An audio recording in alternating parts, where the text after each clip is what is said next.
একদিক একদিকে কংগ্রেসের কর্মসূচি, অন্যদিকে পুজো উদ্যোক্তাদের আয়োজন, সব মিলিয়ে বলা যেতে পারে সার্কিট হাউস এলাকায় কিছুটা হলেও রাজনৈতিক উত্তাপ বাড়িয়ে দিয়েছে এই ঘটনা। পুজো উদ্যোক্তারা বলছিলেন যে তারা তাদের প্রতিমা নিরঞ্জন বা আজকের এই আয়োজন ছিল সেখানে, ঠিক তার পাশাপাশি কংগ্রেস সেখানে কর্মসূচি সংগঠিত করার ঘোষণা দিয়েছে। তাকে কেন্দ্র করে সেখানে খানিকটা সময়ের জন্য হলেও উত্তেজনাকর পরিস্থিতি তৈরি হয়েছে। যদিও কংগ্রেসের নেতৃত্বের বক্তব্য, পুলিশ সেখানে তাদেরকে বারবার বাধা দেওয়ার চেষ্টা করছে, বারবার তাদের অবস্থানকে পরিবর্তন করতে চেষ্টা করছে। যদিও অকুস্থলে পৌঁছে গেছেন পশ্চিম জেলার এসপি, তিনি বিশাল টিম নিয়ে সেখানে উপস্থিত ছিলেন। ইতিমধ্যে কয়েকটি ঘটনা আমরা আপনাদের কাছে তুলে ধরেছি, আরো একবার সেখানকার দৃশ্য দেখব এবং এসপির কথা শুনব।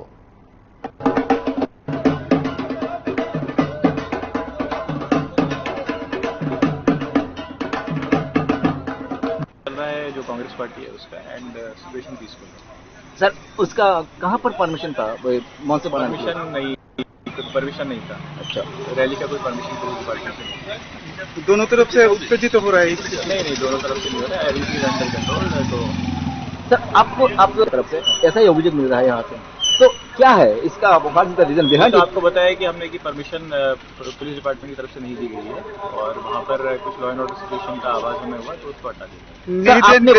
आपने बोला परमिशन नहीं था जी, फिर भी जो लोग पोजीशन करके यहाँ पर आया उसके खिलाफ क्या कार्रवाई हो सकता है? उसके अगेंस्ट हम जो नेसेसरी लीगल एक्शन है वो लेंगे। इसमें प्रोमिनेंट फिगर भी है, हमने बहुत बार देखा है इस प्रकार वायलेंस होता है, लेकिन पुलिस की तरफ से कुछ बट वायलेंस तो हुआ नहीं है ना अभी तक का, and we will take necessary legal action. But this is one type of violence sir, you have done that, we will look into it, वो देखा जाएगा है ना। अभी आज जो है उसके बाद कार्रवाई करिए। আপনারা শুনলেন সেখানকার পরিস্থিতির পর এসপি সাহেবের বক্তব্য। তার পাশাপাশি কংগ্রেস নেতৃত্ব কিন্তু তার আগেই সেখানে বক্তব্য রেখেছেন।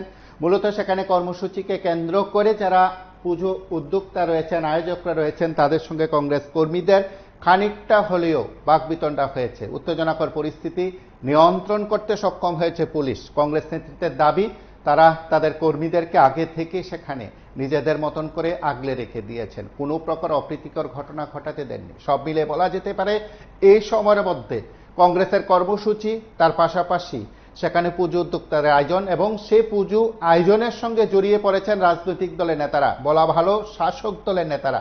আর তাতে করে পুলিশের হয়েছে বিপদ। পুলিশ কোন দিকে যাবে?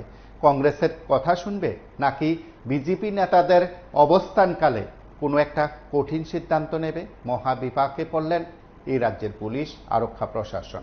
আপনারা দেখতে থাকুন PB24।